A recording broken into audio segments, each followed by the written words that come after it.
삶의 기적을 일으키는 30분 예배를 시작하도록 하겠습니다. 하나님께서 오늘 우리에게 주신 말씀은 요한복음 20장 1절에서 9절까지 말씀입니다. 이 말씀 제가 봉독하도록 하겠습니다.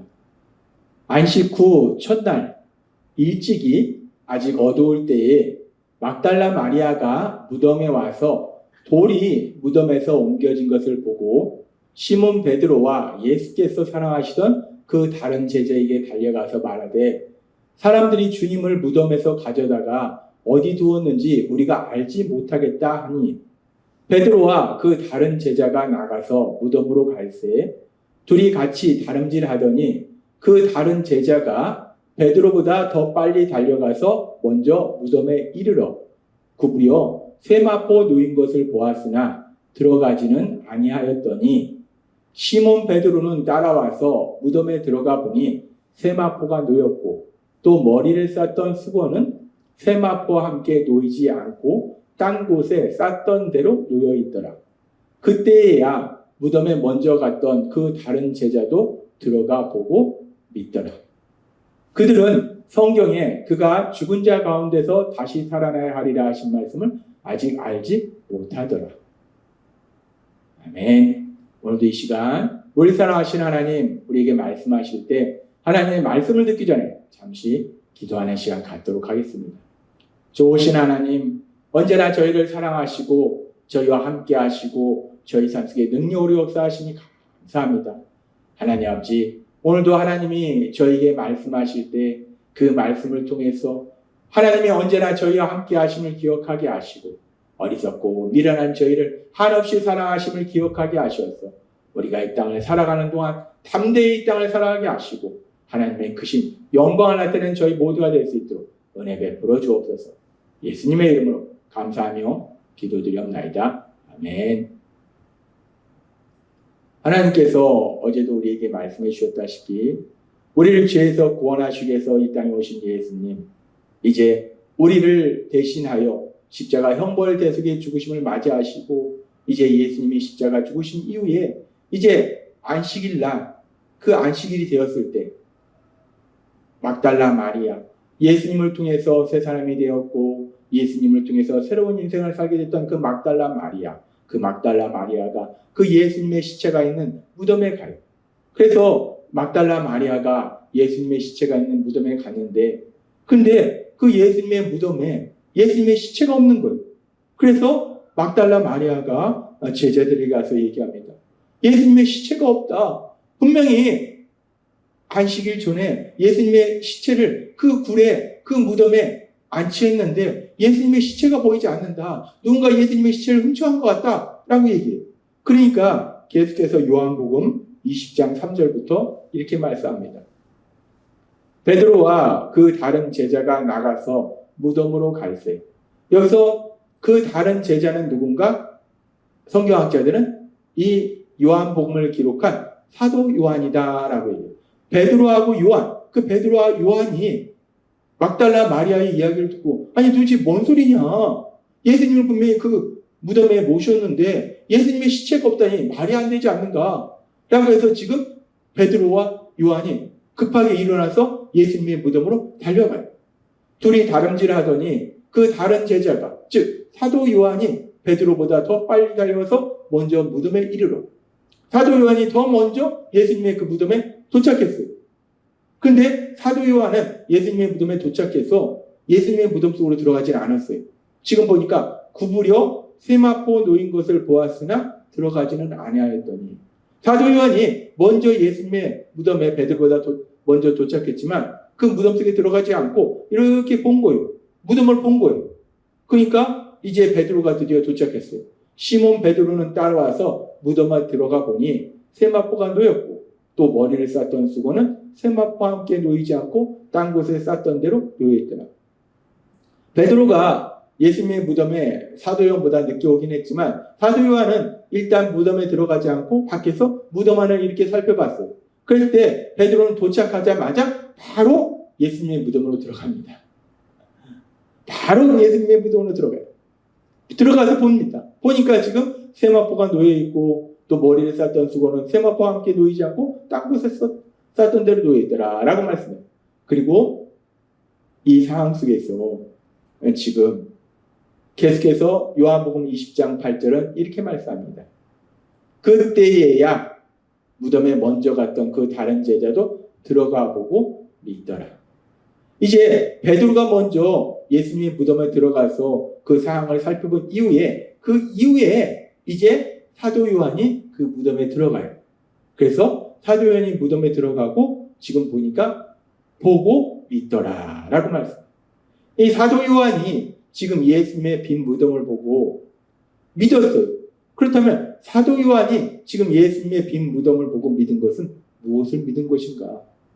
사도 요한이 예수님의 믿음이 비어있다는 것을 보고 믿었는데 사도 요한이 지금 예수님이 부활하셔서 이 자리에 안 계신 거구나 라고 예수님의 무덤이 비어있는 것을 보고 예수님의 부활하심을 믿었는가?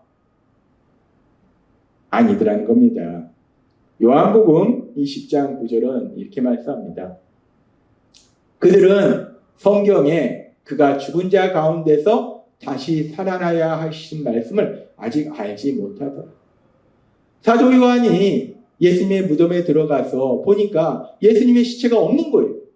예수님의 시체가 없는 것을 보고 그 빈 무덤을 보고 사도 요한이 믿었어요. 뭘 믿었는가? 예수님이 부활하셨음을 믿은 것이 아니라 사도 요한은 예수님의 무덤이 비어있구나 라는 걸 믿은 거예요. 자신 눈에 보인 그 상황을 믿은 거예요. 그리고 막달라 마리아의 얘기처럼 누군가가 예수님의 시체를 훔쳐갔구나 라는 막달라 마리아의 말을 믿은 거예요.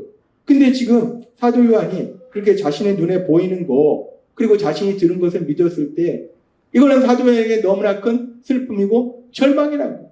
사도 요한은 예수님을 만나서 3년의 시간을 그 예수님과 함께 했어요. 그리고 우리가 성경에 보면은 복음서의 말씀에 보면 아주 중요한 순간들마다 우리 예수님은 사도 요한과 베드로와 야고보 이 세 사람을 데리고 중요한 자리에 함께 가셨어요. 그렇게 사도 요한은 예수님의 사랑을 받는 제자였고 그런 사도 요한이 예수님의 사랑을 받는 제자였는데 자신을 그렇게 사랑했던 그 예수님 자신이 3년의 시간을 함께 했던 그 예수님이 어느 날 유대 종교 지도자들의 시기 질투에서 잡히게 되고 십자가에 죽임당하시고 그 예수님의 십자가 죽으심만 해도 사도 요한이 감당할 수 없는 엄청난 슬픔과 고통인데 그런데 지금 사도 요한이 예수님의 빈 무덤을 보고 예수님의 시체가 없음을 믿은 거예요. 예수님의 시체를 누군가 훔쳐갔다고 믿은 거예요. 그러니까 더 큰 슬픔과 절망 속으로 들어갔다는 거예요. 이 사도 요한에게 이 빈 무덤, 자신의 눈에 보이는 그 빈 무덤은 너무나 큰 슬픔과 절망이더라는 거예요. 그렇게 사도 요한이 자신의 눈에 보이는 그 빈 무덤을 보고 큰 슬픔과 절망으로 그 절망의 나락으로 떨어졌는데 그런데 시간이 지나서 우리는 예수님의 이 빈 무덤이 우리에게 어떻게 다가오는가? 우리가 알다시피 우리 예수님이 십자가에 죽임당하시고 3일 만에 부활하셨다 라고 우리가 많은 사람들에게 증거해요. 전해요. 근데 예수님이 부활하심을 증거할 수 있는 증거가 무엇이냐? 라고 사람들이 물었을 때 그 강력한 증거가 무엇이냐? 바로 예수님의 빈 무덤이더라는 거예요. 지금 사도 요한이 자신의 눈에 보이는 그 빈 무덤을 봤을 때는 그 빈 무덤은 너무나 큰 슬픔과 절망이라는 거예요. 그런데 그 빈 무덤이 오늘날 예수님을 믿는 우리에게는 슬픔과 절망이 아니에요.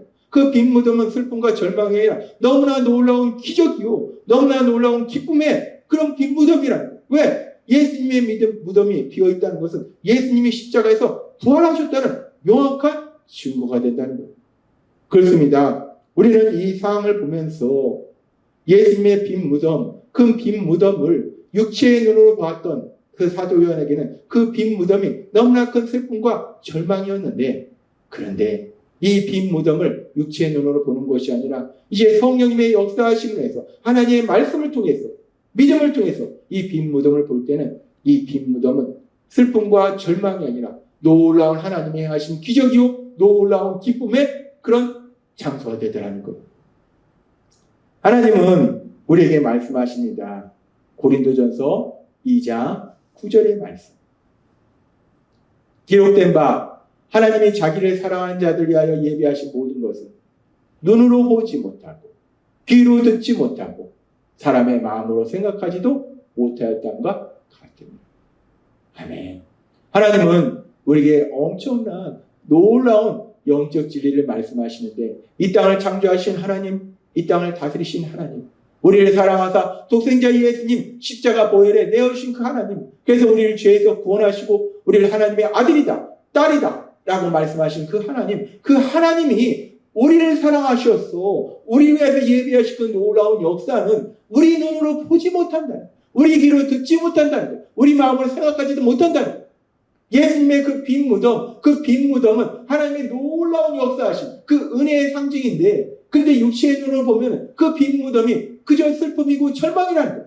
그런데 성령님의 역사하심에 따라서 그 빈 무덤을 영적인 눈으로 바라보면, 하나님의 말씀으로 바라보면, 그 말씀을 믿는 믿음으로 바라보면, 우리 예수님 말씀하셨잖아요. 내가 십자가에 죽은 다음에 내가 죽은 후에 3일 만에 부활하리라고 분명히 말씀하셨어요. 그 예수님의 말씀을 믿는 믿음으로 그 무덤을 바라본다면 그 무덤은 슬픔과 절망이 아니라, 와, 우리 예수님 죽음에서 부활하셨구나, 그 말씀이 그대로 이루어졌구나, 하나님의 말씀을 그대로 이루시는 분이구나, 하나님은 능력의 하나님이시구나, 죽은 자를 살리시는 능력의 하나님이시구나 라는 그 믿음으로 인해서 그 빈 무덤은 기쁨과 기적의 그런 증거가 된다는 거예요.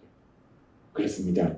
오늘 예수님의 제자인 사도 요한, 예수님이 사랑하는 제자 사도 요한, 이 사도 요한이 예수님의 빈 무덤 안에 갔을 때 그 빈 무덤을 육체의 눈을 보고 슬퍼하고 절망했는데, 그런데 똑같은 빈 무덤을 우리가 영적인 눈으로 바라보면 그 빈 무덤은 더 이상 슬픔과 절망의 그런 증거가 된 것이 아니라 그 빈 무덤은 하나님의 기적의 증거요, 놀라운 기쁨의 그런 장소로 변하게 되는 거예요.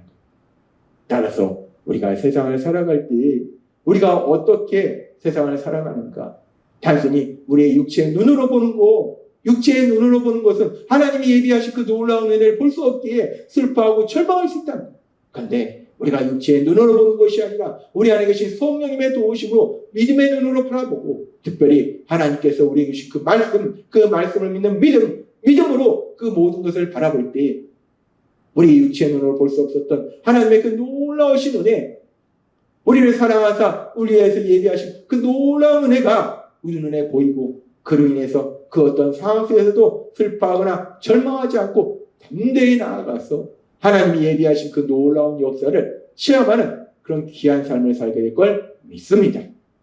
따라서 우리 안에 거하시는 성령님의 도우심으로 더 이상 우리가 이 땅을 살아갈 때 단순히 우리의 육체의 눈에 보이는 거, 우리의 육체의 귀에 들리는 대로 살아가는 것이 아니라 믿음의 눈으로 세상을 바라보고, 특별히 하나님이 우리에게 주신 그 약속의 말씀들, 그 말씀들을 믿는 믿음, 그 믿음으로 세상을 바라봄으로 인해서 담대하게 세상을 살아가시는 여러분이 되시길 주님의 이름으로 축원합니다.